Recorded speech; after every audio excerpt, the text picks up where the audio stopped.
RCR, la red que comunica y une al Perú. Le damos la bienvenida a esta hora al señor Jorge Luis Montero Cornejo, el viceministro de Minas, ¿no? Él es economista y le agradecemos, como siempre, la amabilidad de compartir esta comunicación a través de RCR, Red de Comunicación Regional. Señor Montero, qué gusto saludarlo. Gracias por atender este contacto con RCR. Señor Hernández, buenos días. Muchas gracias por el contacto, a sus órdenes. Sí, el motivo de esta conversación es para que nos ayude, nos ilustre cuál es el impacto de la minería en cuanto a generación de empleo, ¿no? De qué manera genera e impulsa nuestra economía, ¿no? Y de ser necesario, la necesidad de impulsar nuevos proyectos de inversión, ¿no? Para justamente seguir generando empleos de calidad. Bien, señor Hernández, con mucho gusto. Mire, usted ha dicho la palabra clave, empleos de calidad.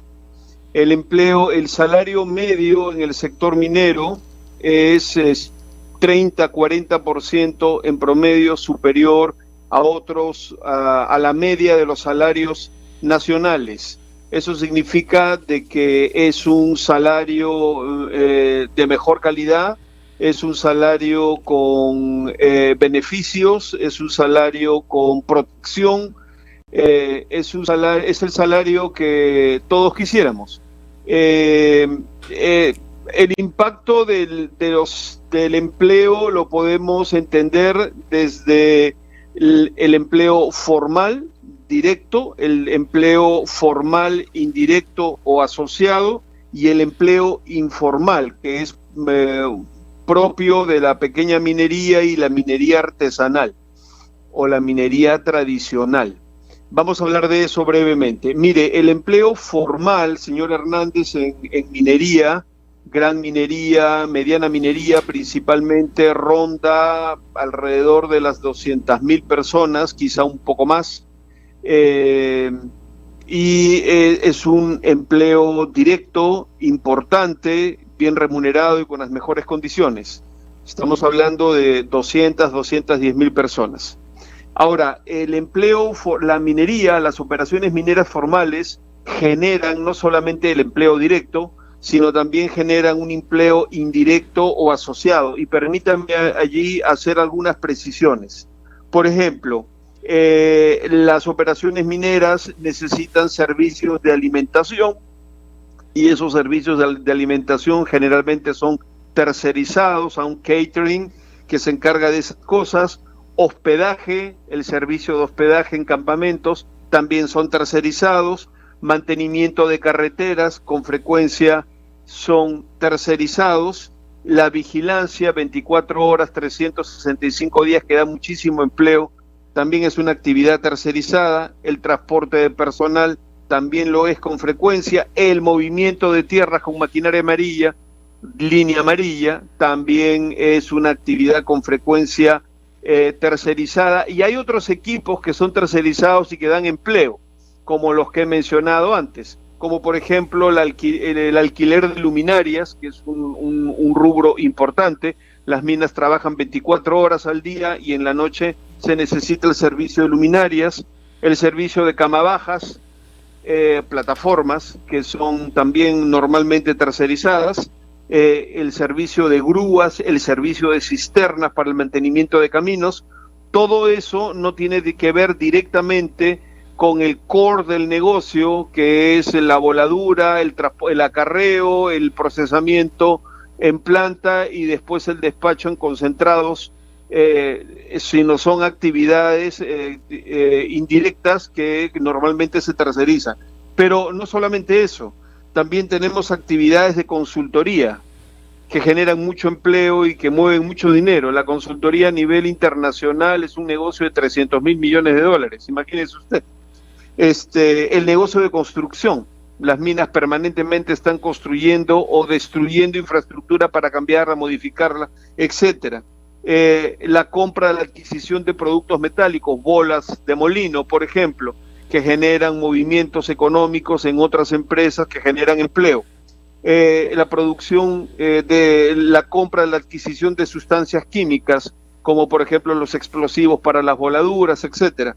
los elementos químicos para la flotación o para la lixiviación. También se genera mucho movimiento, muchos servicios financieros, también servicios de transporte en línea de energía eléctrica, de gas y por supuesto la producción de petróleo refinado para las operaciones y el movimiento de la maquinaria. Entonces tiene usted pues una multiplicidad de eslabonamientos entre la operación minera y el resto de la economía que algunos economistas calculan en por 8. Es decir, por cada empleo formal directamente ocupado en una operación minera se pueden generar o se podrían generar hasta 8 empleos adicionales en estas actividades que he mencionado rápidamente.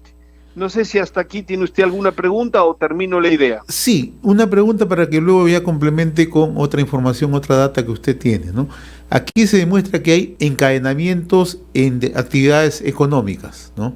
O sea, eso es lo interesante, cómo se encadena la actividad minera con otras actividades.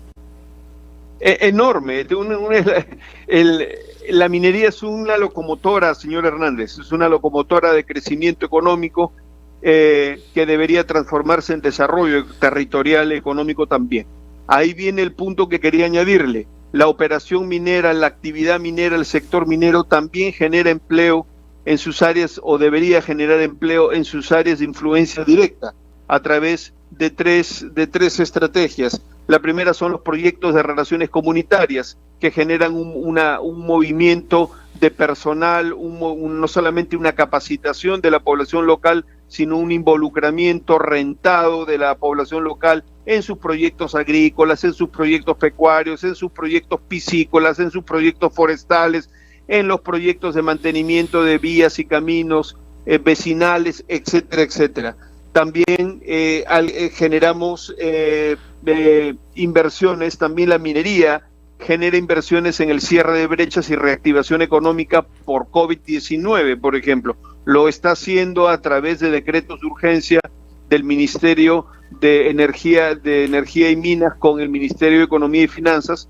Se asignan recursos propios del sector del MINEM que se destinan a obras de cierre de brechas y reactivación económica en distintos gobiernos locales, sobre todo en los corredores mineros y por supuesto el oleoducto norperuano, que es un tema del MINEM, sin duda alguna.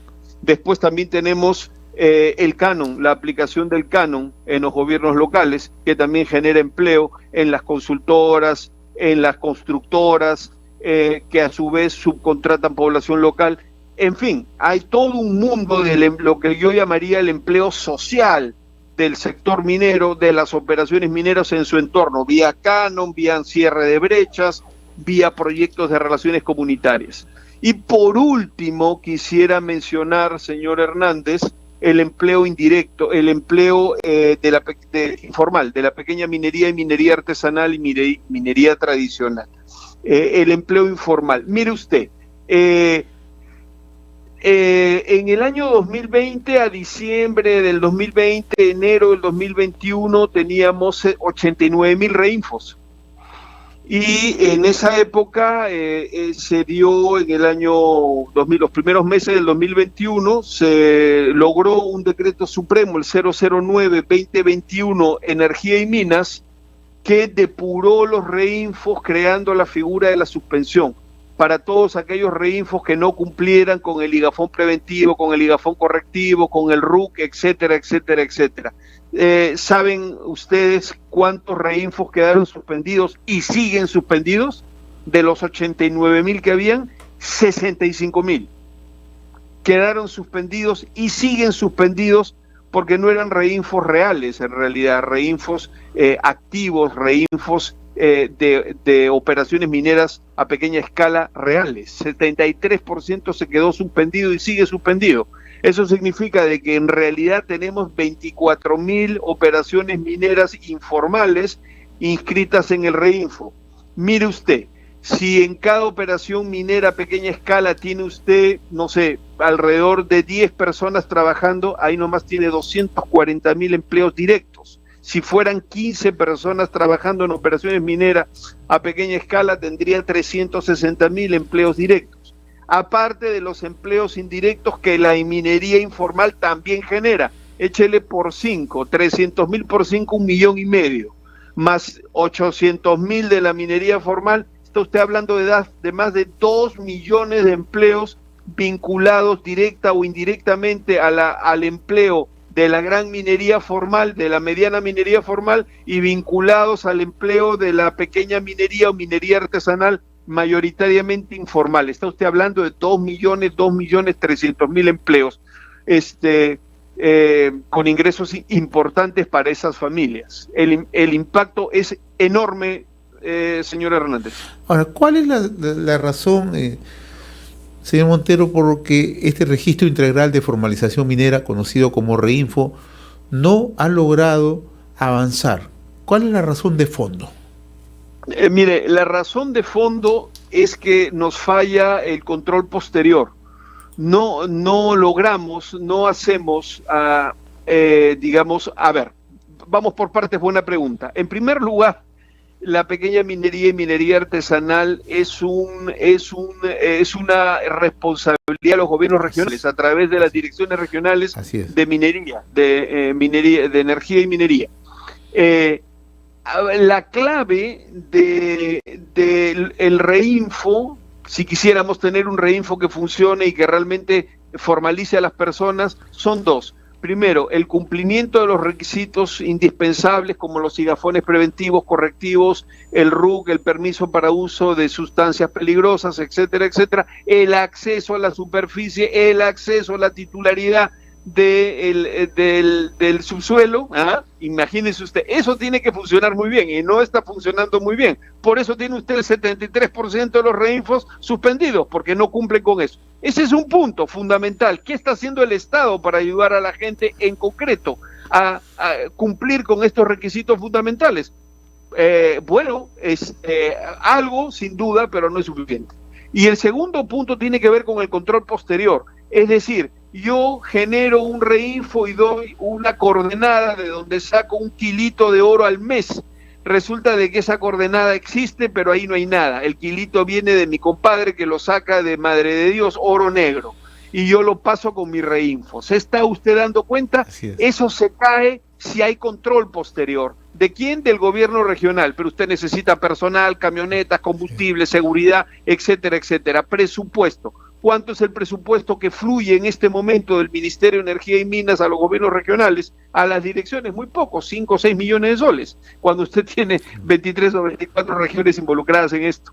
Entonces, se necesita mejorar los recursos económicos del presupuesto de los ministerios, del Ministerio de Energía y Minas, a las direcciones regionales de minas, para que ellos puedan hacer un control posterior adecuado, constante, de todos los REINFOs, para ver cuáles son REINFOs que realmente en esas coordenadas están operando, están trabajando, hay 10, 20, 30 personas metidas allí haciendo su trabajo, o son REINFOs con coordenadas, digamos,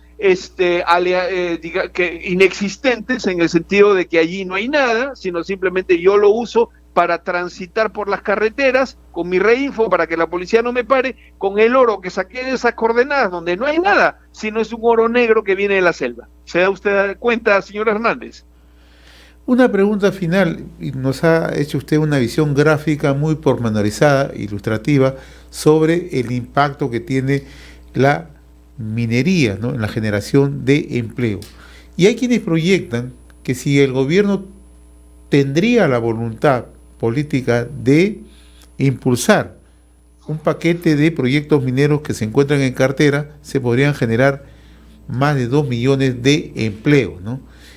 Le hago esta pregunta ¿por qué? Porque siempre se trata a veces de satanizar a la gran minería, a la minería que genera desarrollo, a la minería que genera impuestos, ingresos, canon sobre canon, regalías, etcétera, etcétera, ¿no? Pero no se mira en realidad lo que hay detrás, ¿no? Lo que podría significar para el país el gran impulso. ¿Usted cómo mira este tema? Mire, Es una oportunidad permanente que el Perú tiene porque su patrimonio geológico es inmenso, diverso y está trabajado hay grandes oportunidades allí. Mire, en este momento ya tenemos los 2 millones de trabajos, de puestos de trabajo directos, indirectos, formales o informales en la minería, en el sector minero en general. Y podríamos tener otros 2 millones de trabajos más, de fuentes de empleo más, si activamos proyectos de inversión, por ejemplo, en el cobre, que nos lleve de 2 millones de toneladas métricas finas de cobre al año a 4 millones de toneladas métricas finas de cobre al año en los próximos 12 o 15 años. Entonces usted podría tener 2 millones de empleos más aparte de los que ya tenemos en este momento y pasar de 2 a 4 o de 2 a 5 millones de empleos mineros.